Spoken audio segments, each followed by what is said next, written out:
Hi, it's Ryan, Metro Hobbies. Today we're going to have a look at suspension on your little model cars.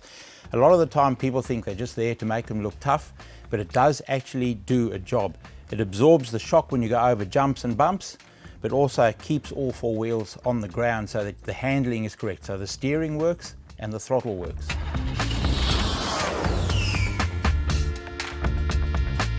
The biggest problem with suspension and the shock absorbers themselves is a lot of the time components come loose like caps and seals and the oil starts to leak out. Now the silicone oil inside your shock absorbers actually does a job. It helps with the damping.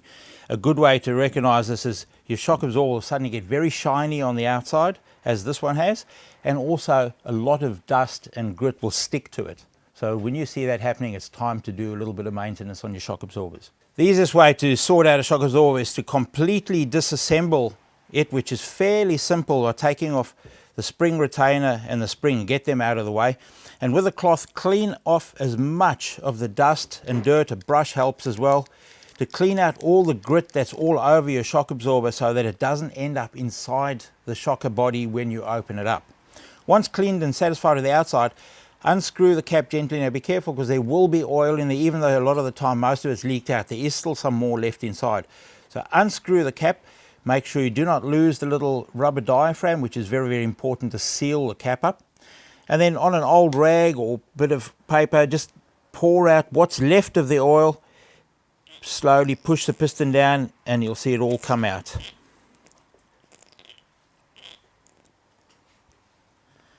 Once satisfied with all of that out, just examine the internal components to make sure that your little piston hasn't come off, which does happen on occasions, and make sure there's no other loose bits and pieces inside there.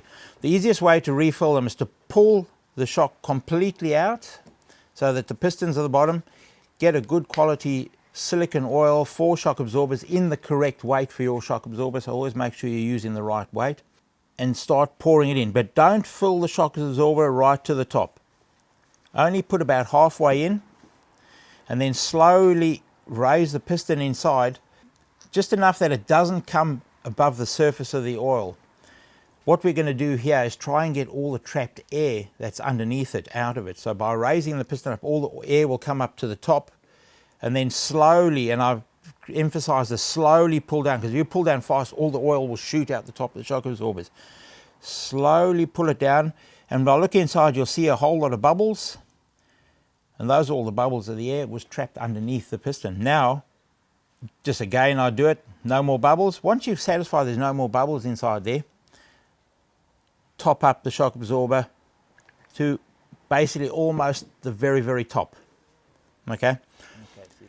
Then with your little diaphragm, place that onto the oil. And now a lot of the time when you do that, some of the oil will leak out.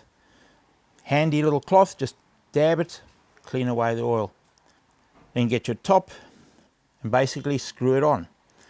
Again, when you're screwing the top on, some of the fluid can leak out again, so be ready with your cloth just to wipe it. This unfortunately is a messy job, there's no easy way about it. Give it a good clean, and there we go. Shock absorber now fixed. A good way to know if you've done it correctly is if you've put too much oil into the shock absorber, when you try to push it in, it won't go in. It gets about halfway and gets stuck, and that's just a lot too much pressure. So this means there's too much oil in. A good way is it should be able to go all the way in, and if you let it go a little bit, come out just slightly. Then you know you've got the right tension and there's no air left inside there, and she's ready to go. Clean up the spring, put it back on. Remember to replace your spring retainer.